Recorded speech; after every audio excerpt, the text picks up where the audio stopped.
Vamos a recibir a la primera invitada. Estamos hablando de la senadora nacional María de los Ángeles Agnum. Bienvenida, Marilyn. Hola, ¿qué tal? ¿Cómo están? ¿Cómo estás? Gracias a ustedes por la invitación.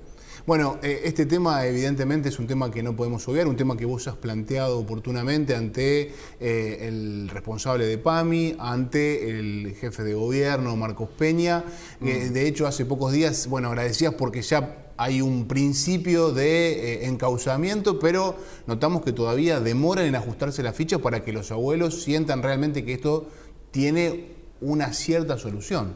Sí, además le señalábamos a Marcos Peña en esta última venida al Senado de la Nación a dar el informe, le señalábamos precisamente que el tema del primer nivel quedaba en una situación compleja, en virtud de que en la contestación que él nos hacía, nosotros, digamos, la modalidad es que las preguntas se hacen por escrito y luego nos la contestan luego de eso y nosotros estamos presentes durante el informe y podemos repreguntar alguna cuestión.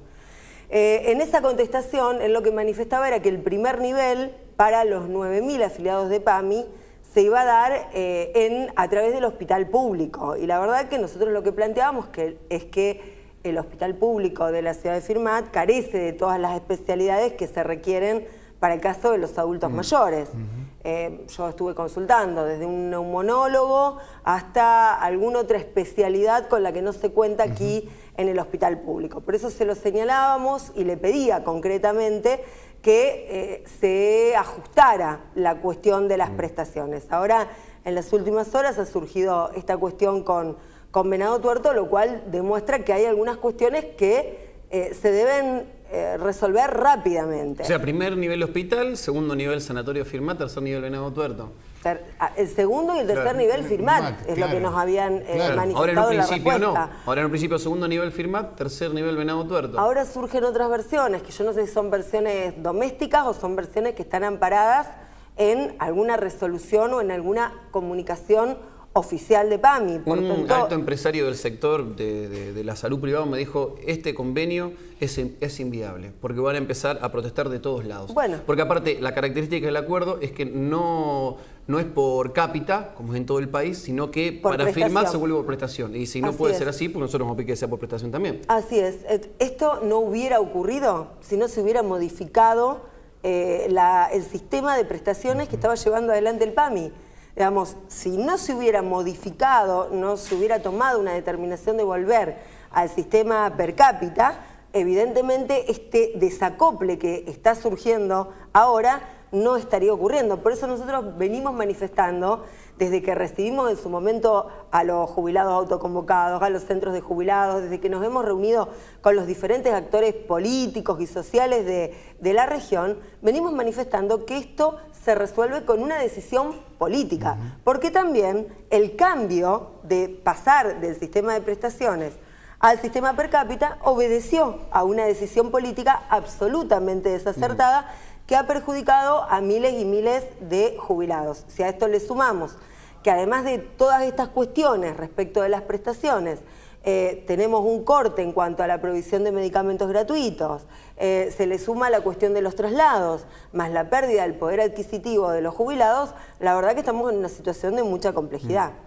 Y en ese marco, Marilyn, aparecen recientemente, después de las elecciones intermedias, un anuncio, una decisión del gobierno nacional de avanzar en algunas cosas que venía sugiriendo, de una serie de reformas que dice va a consensuar con las provincias, con los gremios. ¿Qué lectura haces de esos anuncios y cuál pensás que puede llegar a ser el nivel de consenso?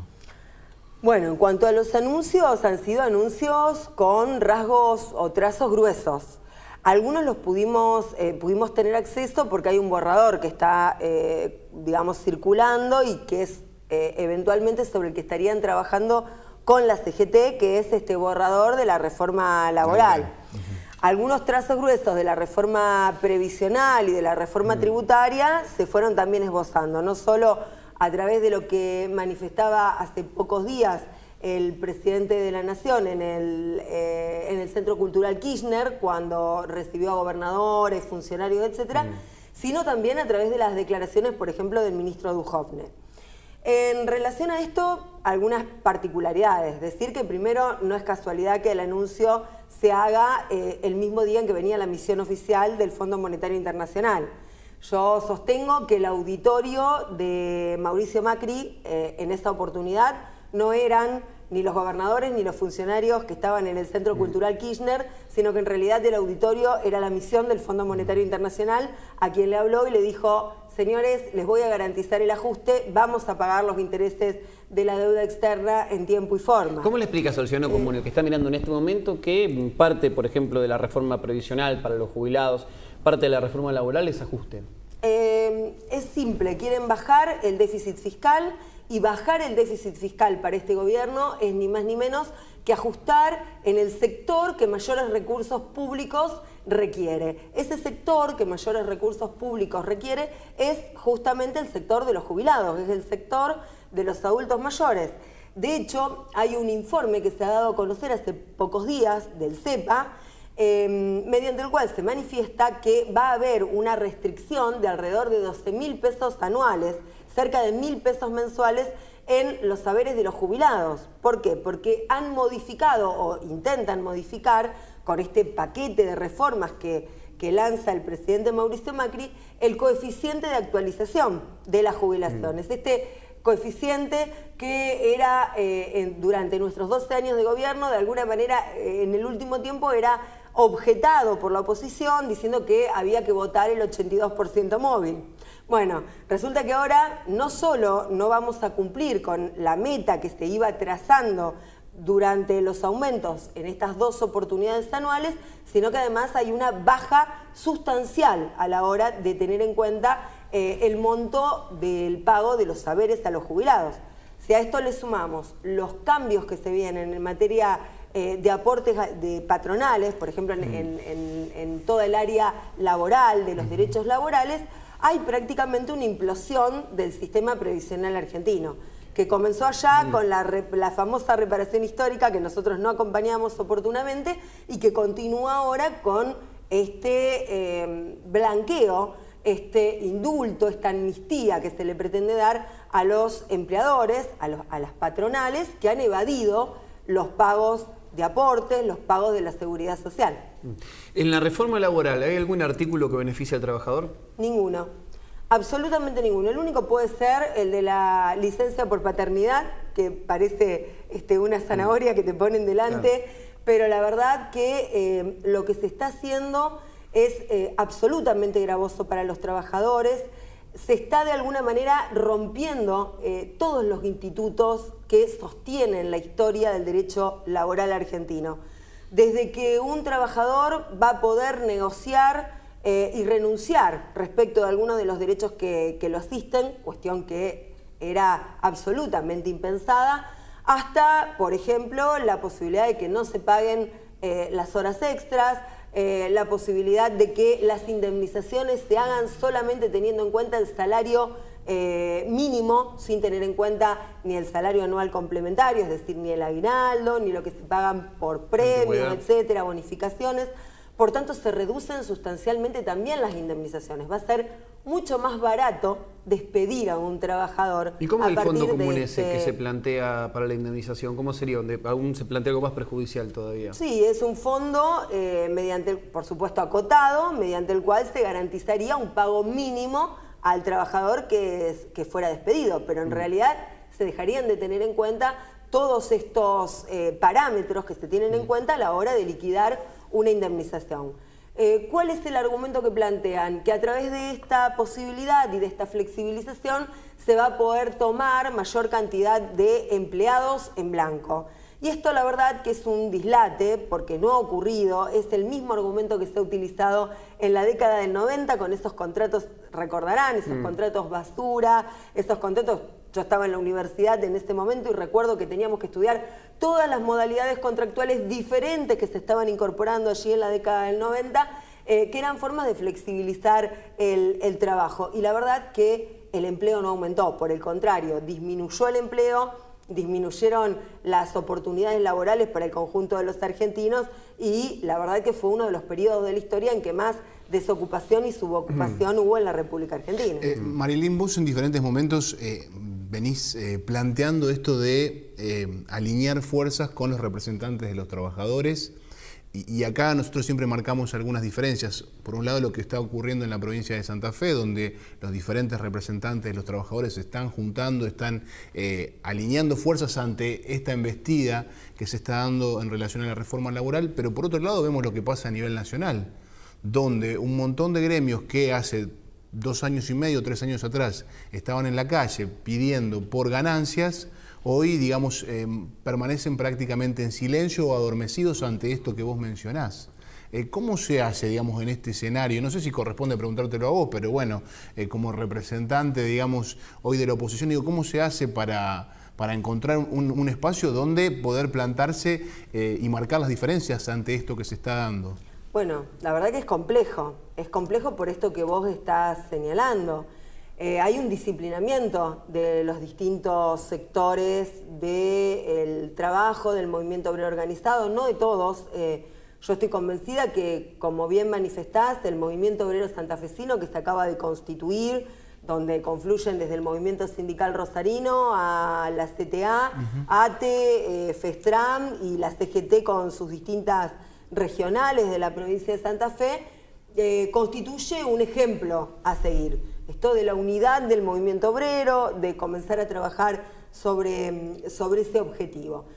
Evidentemente, esta cuestión de una justicia utilizada como el brazo del Poder Ejecutivo Nacional, que de alguna manera persigue opositores, con la que se puede amenazar a distintos sectores de la comunidad, está ejerciendo algún tipo de disciplinamiento en los sectores del trabajo, en los sectores sociales, digamos, en toda la comunidad. Ahora, lo que sí creo es que este es un momento en el cual seguramente van a emerger nuevos dirigentes gremiales, nuevos dirigentes obreros que representen genuinamente los intereses de los trabajadores en la República Argentina.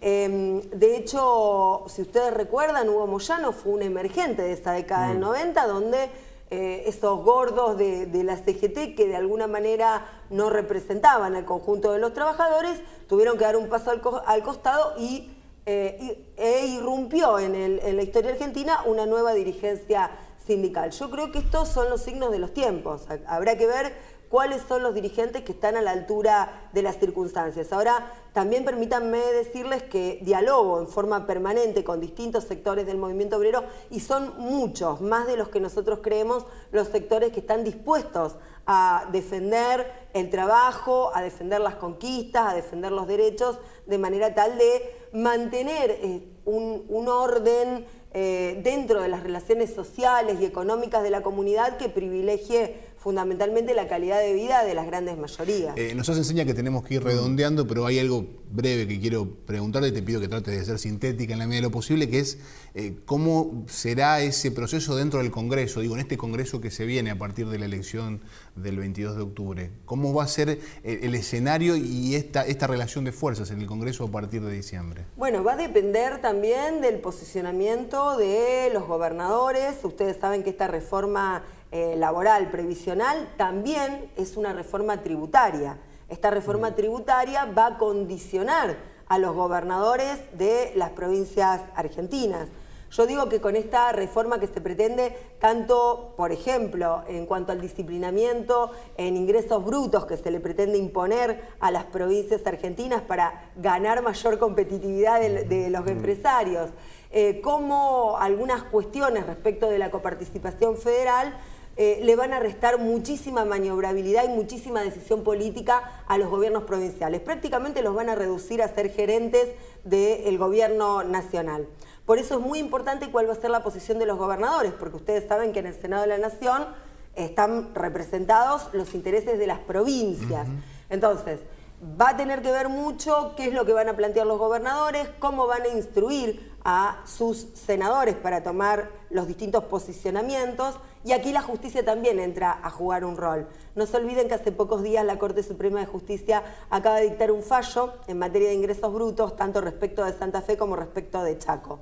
No sea cosa que se utilicen las sentencias judiciales para presionar a algunas provincias a tomar determinaciones que vayan en detrimento de los intereses del conjunto de sus pueblos. Así que debemos estar muy atentos y, por supuesto, nosotros desde el Parlamento, en mi caso, desde el bloque y desde las compañeras y compañeros que hemos ido teniendo una posición clara en cuanto a estos temas, vamos a seguir defendiendo los derechos de los trabajadores, los derechos de los sectores medios de la comunidad y fundamentalmente también de las economías regionales que se van a ver fuertemente afectadas. Marilyn, gracias por visitarnos. Gracias a ustedes. La senadora nacional María de los Ángeles Agnún.